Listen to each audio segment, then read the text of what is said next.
മനുഷ്യന്മാരെ കൊന്നൊടുക്കുന്ന, ഹിംസ പ്രയോഗിക്കുന്ന സകല നടപടികളെയും നാം മുച്ചൂടും എതിർക്കുന്നു. ഇത്തരം പ്രവർത്തനങ്ങളിലൂടെ ഇന്ത്യ എന്ന മഹാരാജ്യത്തെ ക്ഷീണിപ്പിക്കാമെന്നോ ഇന്ത്യയുടെ ഐക്യം തകർക്കാമെന്നോ ഇന്ത്യയെ ദുർബലപ്പെടുത്താമെന്നോ വല്ലവരും വിചാരിക്കുന്നുവെങ്കിൽ അവരറിഞ്ഞുകൊള്ളട്ടെ, ഇത്തരം അക്രമങ്ങളെയും വിധ്വംസക പ്രവർത്തനങ്ങളെയും ശക്തമായി നേരിട്ട പാരമ്പര്യമാണ് ഇന്ത്യ രാജ്യത്തിൻ്റെ പാരമ്പര്യം. ഒറ്റക്കെട്ടായി ഇന്ത്യൻ ജനത ഇത്തരം അക്രമ പ്രവർത്തനങ്ങളെ ചെറുത്തു തോൽപ്പിക്കും. ഭീകരവാദികൾ വലിയ മതമൊന്നും പറയണ്ട, ആ വർത്തമാനമൊന്നും പറയണ്ട. അക്രമ പ്രവർത്തനങ്ങൾക്ക് മതത്തെ കൂട്ടുപിടിക്കാൻ ശ്രമിക്കുന്നവർ ഏത് മതത്തിൻ്റെ ആളുകളാണെങ്കിലും അവരാ മതത്തിൻ്റെയും കൂടി ശത്രുക്കളാണ്. മനുഷ്യരുടെ ശത്രുക്കളാണ്, ദൈവത്തിൻ്റെ ശത്രുക്കളാണ്. മനുഷ്യൻ്റെ ചോര ചിന്തുന്നവരൊക്കെ ദൈവത്തിൻ്റെ ശത്രുക്കളാണ്, മാനവരാശിയുടെ ശത്രുക്കളാണ്. ഞാനതിൻ്റെ വിശദാംശങ്ങളിലേക്ക് കടക്കുന്നില്ല. രാജ്യത്തെ ആകെ നടുക്കിക്കളഞ്ഞ ആ സംഭവം പരാമർശിക്കാതെ, അതിൽ നമ്മുടെ നടുക്കം പ്രകടിപ്പിക്കാതെ നമുക്കാർക്കും തന്നെ മറ്റെന്തെങ്കിലും കാര്യത്തെപ്പറ്റി എന്തെങ്കിലും ഉരിയാടാൻ പോലും സാധിക്കാത്ത വിധം വളരെ ക്രൂരമായ, ഹീനമായ പ്രവർത്തനമാണ് നടന്നിട്ടുള്ളത്. അതിൻ്റെ ഓരോ സംഭവങ്ങളും വളരെ വളരെ അപലപനീയമായിട്ടുള്ള സംഭവങ്ങളാണ്. നിരപരാധികളായ മനുഷ്യരെ കൊന്നിട്ട് ഇവരൊക്കെ എന്താണ് നേടാൻ പോകുന്നത് എന്ന് അവരൊക്കെ 1000 വട്ടം ആലോചിക്കട്ടെ.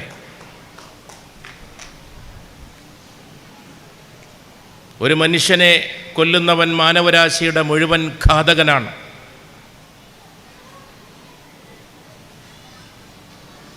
എന്ന വിശുദ്ധ ഖുർആന്റെ വാക്യമാണ് എനിക്കിപ്പോൾ ഓർമ്മ വരുന്നത്. മതം ശാന്തിയാണ്, സമാധാനമാണ്. ഏത് മതമാണെങ്കിലും അക്രമ പ്രവർത്തനങ്ങൾക്ക് മതത്തിൻ്റെ മേലങ്കി, മതത്തിൻ്റെ മേൽവിലാസം ചാർത്തിക്കൊടുക്കാമെന്ന് വ്യാമോഹിക്കുന്നവർ മതത്തെയും മനസ്സിലാക്കാത്തവരാണ്, മനുഷ്യനെയും മനസ്സിലാക്കാത്തവരാണ്, ദൈവത്തിലും യഥാർത്ഥത്തിൽ വിശ്വാസം കൈക്കൊള്ളാത്തവരാണ്. അതുകൊണ്ട് ശക്തമായ ഹൃദയത്തോടെ ഇന്ത്യ ഒന്നിച്ച് ഒറ്റക്കെട്ടായി അതിനെതിരെ നിൽക്കുന്നു.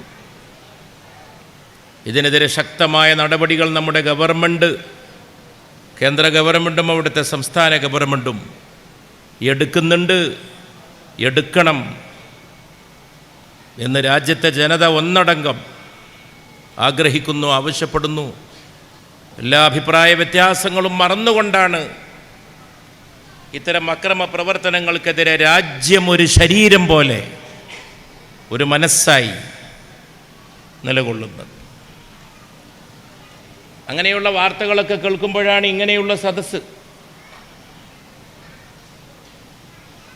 ഈ സദസ്സ് കാരുണ്യത്തിൻ്റെ സദസ്സാണ്, സ്നേഹ സദസ്സാണ്, മനുഷ്യന്മാരെ സഹായിക്കുന്ന സദസ്സാണ്. ജീവിതം വളരെ കുറച്ച് കാലത്തേക്കേ ഉള്ളൂ. ഉള്ള കാലം മനുഷ്യരെ തലോടണം, സഹായിക്കണം, എല്ലാവരോടും കരുണ കാണിക്കണം. ആരും ആരെയും വേദനിപ്പിക്കരുത്, ആരും ആരുടെയും ജീവനെടുക്കരുത്, ആരും ആരെയും ആക്രമിക്കരുത്, ഹിംസിക്കരുത്. ഏതുതരം ഹിംസയും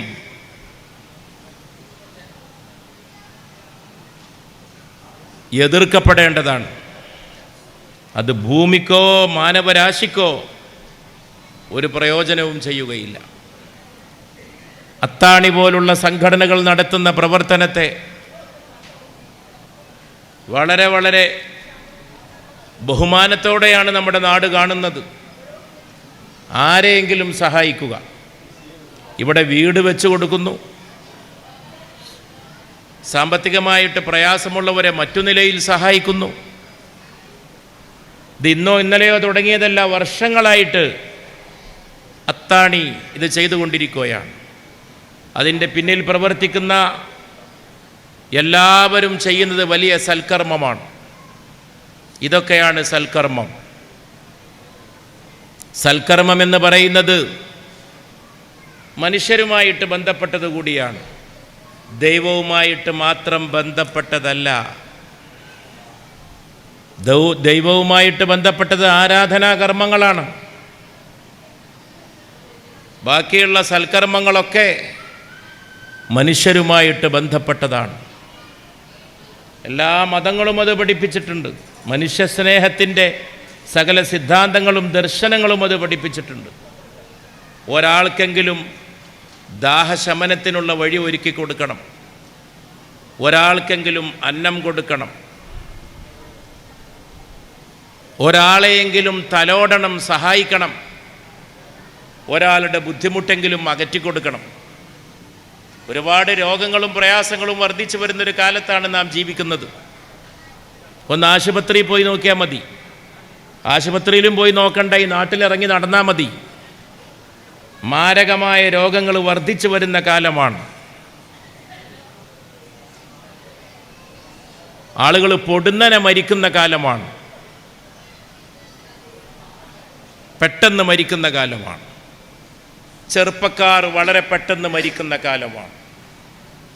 ഞാൻ കഴിഞ്ഞ ലോക്സഭാ സമ്മേളനത്തിൽ, ഈ സമ്മേളനമല്ല അതിൻ്റെ മുമ്പത്തെ സമ്മേളനത്തിൽ അവതരിപ്പിച്ച വിഷയങ്ങളിലൊന്ന് ചെറുപ്പക്കാരുടെ പൊടുന്നനെയുള്ള മരണമാണ്, പ്രത്യേകിച്ച് കോവിഡിന് ശേഷം.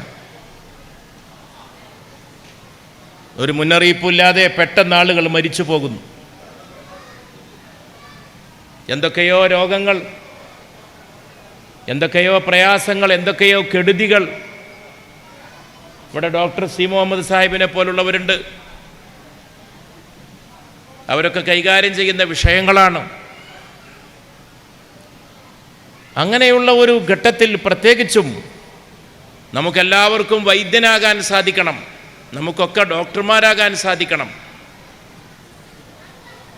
അതിനർത്ഥം നമ്മളൊക്കെ നാളെ ചികിത്സ തുടങ്ങാമെന്നല്ല. യോഗ്യതയുള്ളവർക്കേ ചികിത്സിക്കാൻ കഴിയൂ. അതിന് പഠിപ്പും വിവരും അതിനുള്ള യോഗ്യതയും ബിരുദങ്ങളൊക്കെ ഉണ്ടായിരിക്കണം. ഞാൻ പറഞ്ഞ ചികിത്സ അതല്ല. ഒരു വാക്കുകൊണ്ട് പോലും ചികിത്സിക്കാൻ സാധിക്കും, ഒരു പുഞ്ചിരി കൊണ്ട് ചികിത്സിക്കാൻ സാധിക്കും. നമുക്കൊക്കെ വൈദ്യന്മാരായി മാറാൻ സാധിക്കും. ഞാൻ ഉറപ്പിച്ചു പറയുന്നു, നിങ്ങൾക്കും എനിക്കൊക്കെ വൈദ്യൻ്റെ പണിയെടുക്കാൻ സാധിക്കും. എന്താണ് വൈദ്യൻ്റെ പണി? ആശ്വാസം എത്തിക്കുക, രോഗശമനത്തിന് സഹായിക്കുക. രോഗശമനം നൽകുന്നതല്ല, രോഗശമനം നൽകുന്നത് ദൈവമാണ്. രോഗം മാറ്റുന്നത് മനുഷ്യനല്ല. പല രോഗവും മാറ്റുന്നത് ശരീരത്തിൽ ദൈവം തന്നെ നിക്ഷേപിച്ചിട്ടുള്ള കാരുണ്യമാണ്. ഒരാളെ എല്ല് പൊട്ടിയാൽ, എന്തെങ്കിലും അപകടത്തിൽപ്പെട്ടിട്ട് മരുന്ന് കൊടുത്തിട്ടല്ല എല്ലിൻ്റെ മുറിവ് ഉണങ്ങുന്നത്. ആ എല്ല് ചേർത്ത് വെച്ച് കൊടുത്താൽ മതി. എല്ല് സ്വയം, നമ്മുടെ നാടൻ ഭാഷയിൽ പറഞ്ഞാൽ മുറി കൂടും. മുറിവ് കൂടിച്ചേർന്ന് എല്ലുകൾ പൂർവ്വസ്ഥിതിയിലേക്ക് വരും. അത് അവിടെ തന്നെ നടക്കുന്നൊരു പ്രോസസ്സാണ്, ഒരു പ്രക്രിയയാണ്. ഞാൻ മനസ്സിലാക്കിയിട്ടുള്ളത്, എല്ല് പൊട്ടുമ്പോൾ അവിടുന്ന് പുറപ്പെടുന്ന രക്തത്തുള്ളി അതുപോലും മരുന്നാവുന്നതാണ്. അത് അത് മുറിവ് ഉണക്കാനുള്ള മരുന്നായിത്തീരും. എല്ല് പൊട്ടുമ്പോൾ അവിടെ ഉണ്ടാകുന്ന രക്തം, ആ രക്തത്തിൻ്റെ ബിന്ദുക്കൾ, അത് എല്ലിനെ കൂട്ടിച്ചേർത്ത് മരുന്നായി ഓയിൻമെൻറ്റിനേക്കാൾ വലിയ ഓയിൻമെൻ്റായിട്ട് മാറും. നോക്കൂ നിങ്ങൾ, ദൈവകാരുണ്യമാണ് ആ പ്രവർത്തിക്കുന്നത്. നമ്മളത് ചേർത്ത് വെച്ച് കൊടുത്താൽ മതി.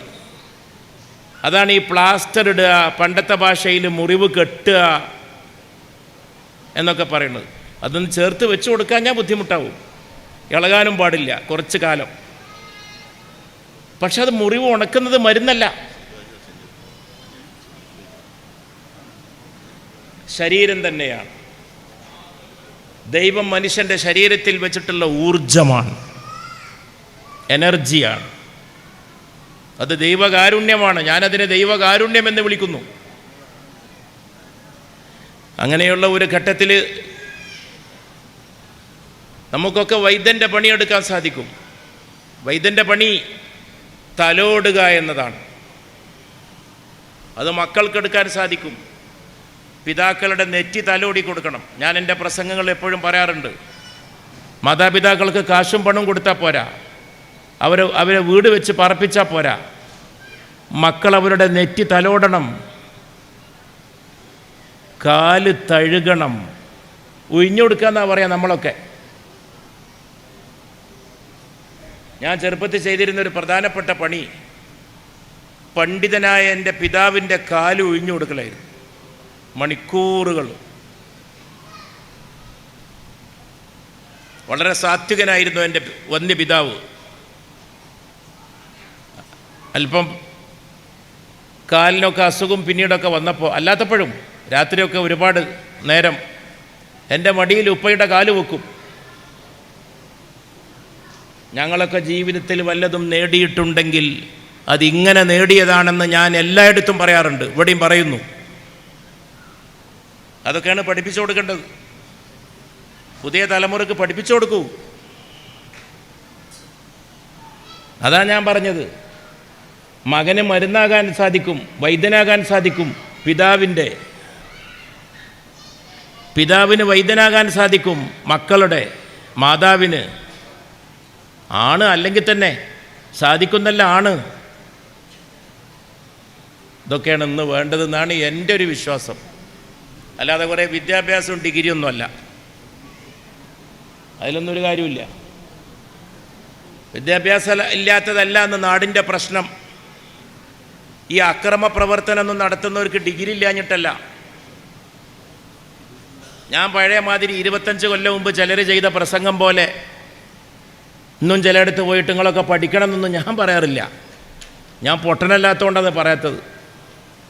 ഇന്ന് എവിടെയെങ്കിലും പോയിട്ട് ആളുകൾ പഠിക്കണം എന്ന് പറയേണ്ട വല്ല കാര്യമുണ്ടോ? വിദ്യാഭ്യാസമൊക്കെ അത്യാവശ്യമുണ്ട്. ഇന്ന് പറയേണ്ടതാണ്. കുട്ടികളൊക്കെ പഠിക്കണം. 25 കൊല്ലം മുമ്പ് സമൂഹ നേതാക്കളും സമുദായ നേതാക്കളും പരിഷ്കർത്താക്കളും ഒക്കെ ചെയ്ത പണി, അവരാ കാലത്ത് ചെയ്യേണ്ട പണിയാണ് അവർ ചെയ്തത്. വിദ്യാഭ്യാസമില്ലാത്തൊരു സമൂഹത്തിൽ അവരത് പറയേണ്ടതായിരുന്നു. ഇന്ന് അതാണോ പറയേണ്ടത്? ഇന്നതല്ല പറയേണ്ടത്. ഇന്ന് ബാംഗ്ലൂരിൽ നിന്ന് ഈ അടുത്ത കാലത്ത് ഒരു മകൻ വന്നത് പഠിക്കാൻ പറഞ്ഞയച്ചെടുത്തുനിന്നാണ്. കഷ്ടപ്പെട്ടിട്ട് കുടുംബം അവനെ പഠിക്കാൻ പറഞ്ഞയച്ചു അങ്ങോട്ട്.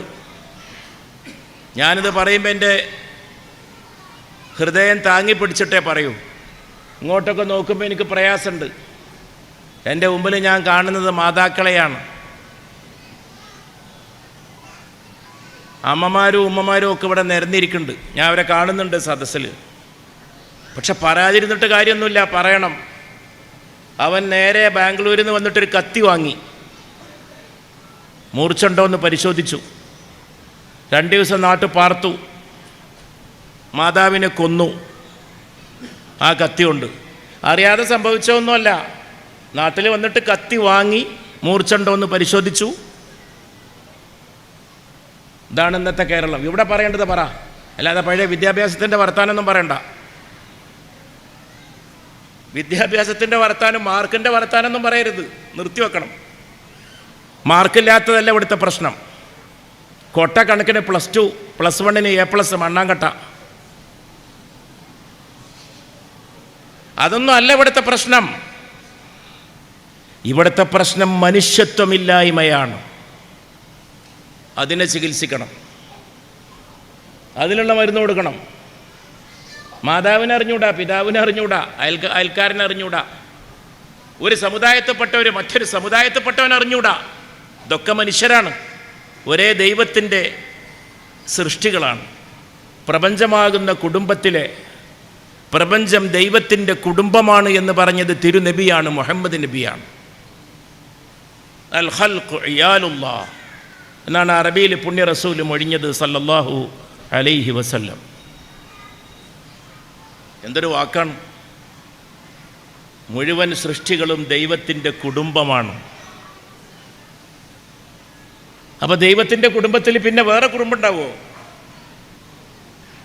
അപ്പം അങ്ങനെയാണ് സ്ഥിതി. ഇത് അറിയാതെ ഒരു മകന് പറ്റിപ്പോയ കൈപ്പഴല്ല. ഈ കൊന്നവൻ, മാതാവിനെ കൊന്നവൻ പിന്നൊരു വർത്താനം പറഞ്ഞു. ഞാനന്ന് ഖത്തറിലാണ്. ഞാൻ പത്രത്തിലും സമൂഹ മാധ്യമങ്ങളിലൊക്കെ അത് കണ്ടിട്ട് മൗനിയായിട്ടിരുന്നു.